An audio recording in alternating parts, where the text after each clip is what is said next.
My snake won't eat. My snake won't eat. My snake won't eat. All these brothers, my guys, know that they fly, know that they ride or die. I keep boys by my side, CJ Ike, now I gotta roll with ice. All these brothers, my guys, know that they fly, know that they ride or die. I keep boys by my side, CJ Ike, now I gotta roll with ice.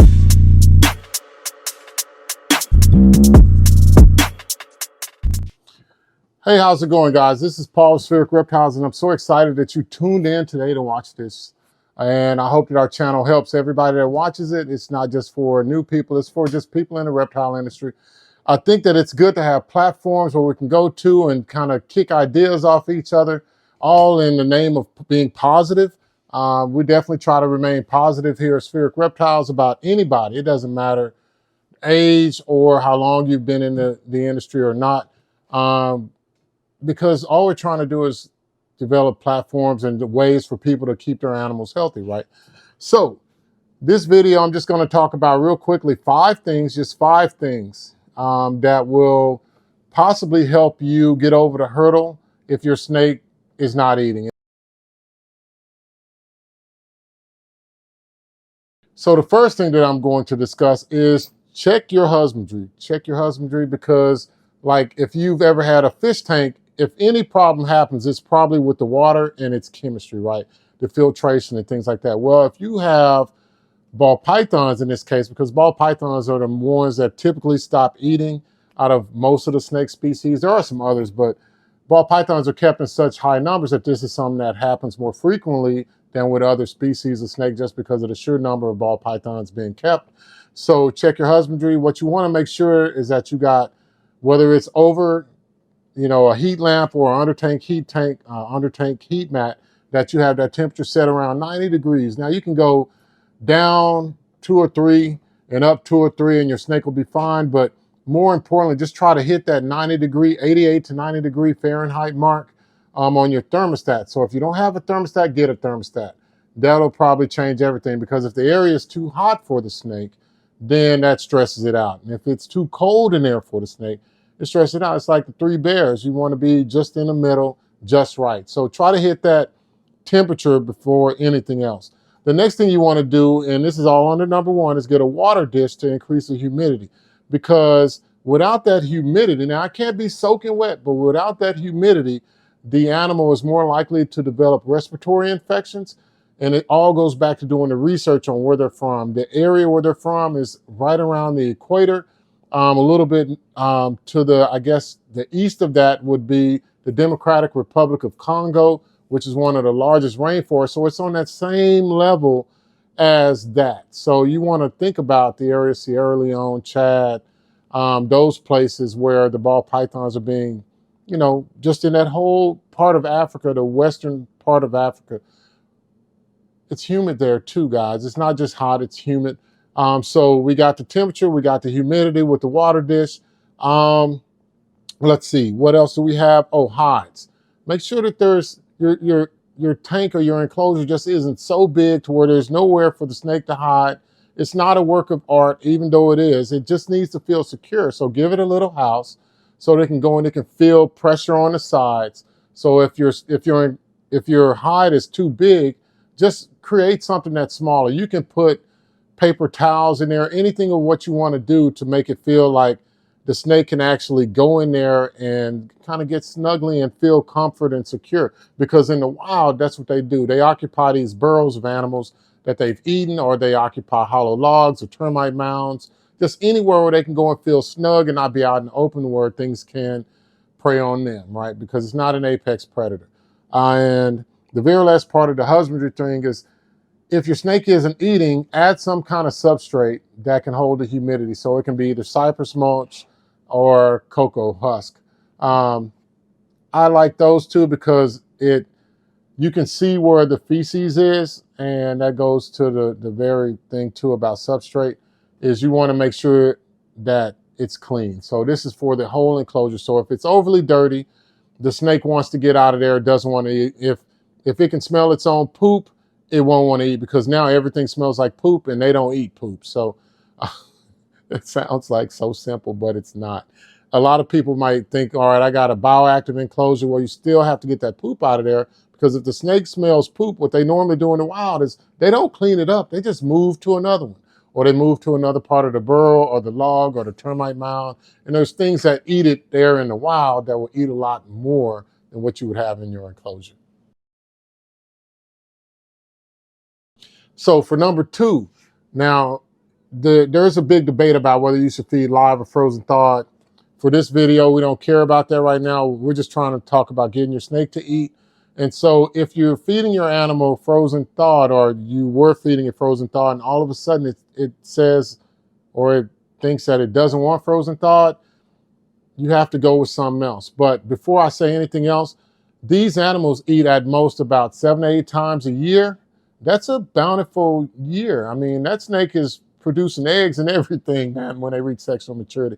But because they are so shy, they don't get out, and they're unable to eat things unless it comes to them in which they can ambush it. So also, captivity has taught these animals to accept frozen thawed. But if you're concerned about your snake and you're measuring the body weight and you see that it's dropped over, we're talking a subadult that's 800 grams, now it's dropped down to 600 grams, then you should be concerned. Or if you have a hatchling that was at 300 grams and now it's at 100 grams, then you should be concerned. So you got to do whatever necessary steps that you can to make sure that this animal eats, right? So frozen thawed or live.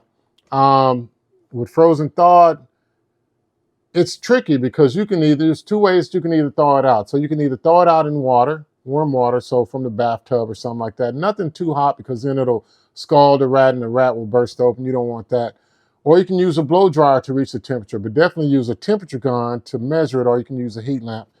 And make sure that that animal is getting up to like 100 degrees. Hold it in your hand, and if it won't scald your hand, if it's not too hot for your hand, then you can offer it, because that snake needs that heat signature to pick it up. Now, whether it's wet and it likes it, or if it's dry and it likes it, I don't know.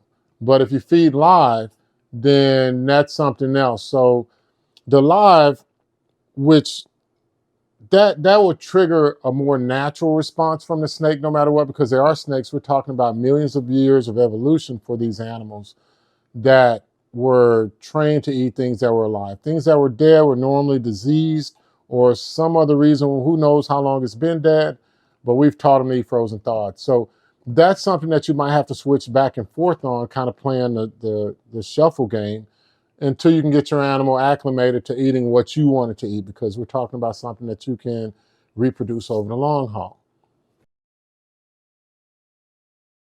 So number 3, now we're going to go into prey size. And I think this is one of the biggest things for ball pythons.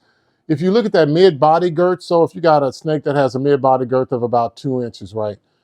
And now it stopped eating.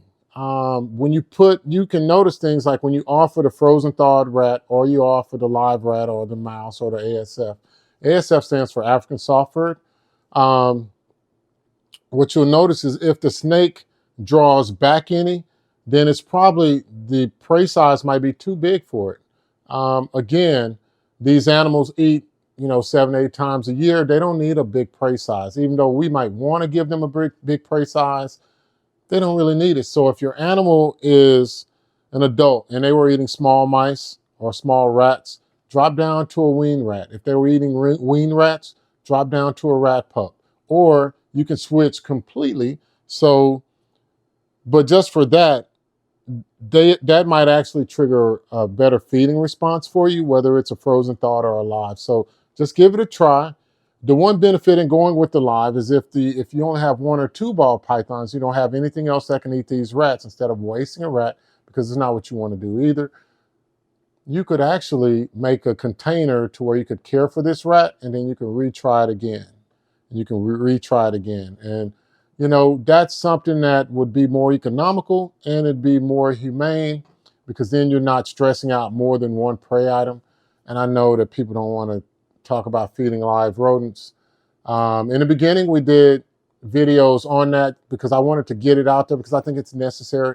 But I don't do feeding videos at all here, because for one, feeding live rodents, even though it's something that we still do, it just really bothers me. I just want y'all to know it bothers me. I would much rather feed a frozen thawed, and I value the life of a frozen thawed just like I value the life of a live animal.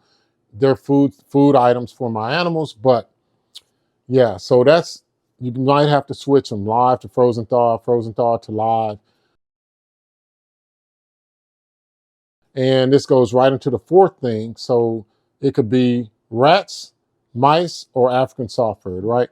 So it's up to you. So if you have African soft furs available to you and you can legally get them, I would say that, you know if you can get them or not. If you don't have access to them, it's probably legal for your state to have them. But if you can, then that would be, I think, the most nutritious item to offer your ball python, with the exception of a small rat. Once you get into the small rat, the adult rat sizes, then it's the same, it's equal.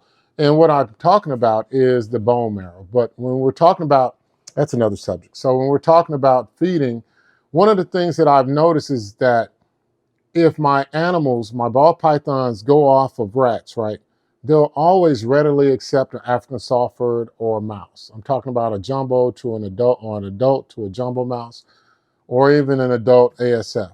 So that might be something that you want to consider. From an economical standpoint, feeding the mice would be a lot cheaper. You can probably get a frozen thawed jumbo mouse for $1 a piece versus I guess, let's say a weaned rat, a smaller weaned rat size. You're probably going to pay about $2.50, $2.75 per animal on that. So that's a huge cost savings.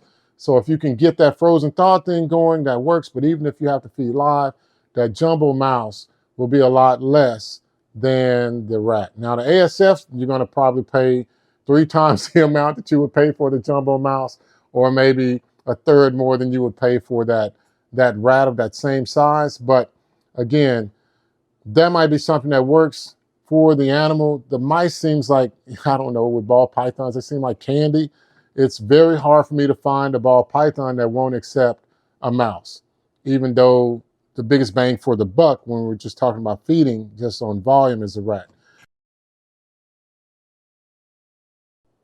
So the fifth thing, and this is the very last thing I promise, guys, is that one of the things that we found when we were breeding, and this is how we came up with this switching from rats to mice thing, is that our males, they were eating, and I want them to eat every week because they have to produce sperm so that they can fertilize eggs. Well, they just stopped. I mean, the 2 breeder males that we used for this season, they just stopped. They just stopped eating cold turkey. It was like out the blue, oh, she's pregnant, I'm done. You know, it was crazy to me. And I had heard this thing, but like I said, being new to breeding, you don't really pay attention to that if you're not breeding because your animals just keep eating. Well, I saw a tip and I was like, hey, I'm just going to give it a try. Switch it to jumbo mice. And I'm telling you, telling you, since I switched all of our males to jumbo mice, it doesn't matter if I'm pairing them up or not. When I put them back in their tubs, and I offer that jumbo mouse, and I'm talking frozen thawed here. Frozen thawed, they're all popping it. You know what I'm talking about? And it's like they jump on that thing like it's candy or some Bluebell ice cream. So if you eat Bluebell ice cream, you live in a place with Bluebell, you know what I'm talking about. If not, maybe it's Ben and Jerry's or something like that. But yeah, man, they jump all over those jumbo mice, and then I can pair them back up, and it just works. It just works, guys. So I've covered 5 things here. So we talked about husbandry. We talked about live versus frozen thaw. We talked about the size of the prey item. We talked about whether you should feed rats or switch them over to mice or ASFs. And we also talked about breeder males and how you can switch them over to jumbo mice and they keep eating. So hopefully one of these 5 things will help you to get your animal back to eating and help you out. But if nothing else, I forgot to mention the last thing. So this will be like in the appendix. If you find that you're holding your snake like more than 30 minutes 3 times a week, then you're probably holding your snake too much and it's probably stressed out. So with that, you want to put your animal back, let it get back acclimated, and then just try that, and then just run through the 5 steps. But sometimes they get stressed when you hold them a lot. And you just kind of got to work them up, guys. So please let me know what you think in the comments. Like and subscribe to the video if you like this type of content. But I'm really interested in what you think about this, guys. And if nothing else, like I always say, enjoy the time that you spend with your reptiles and enjoy the time that you have with your family. Thank you.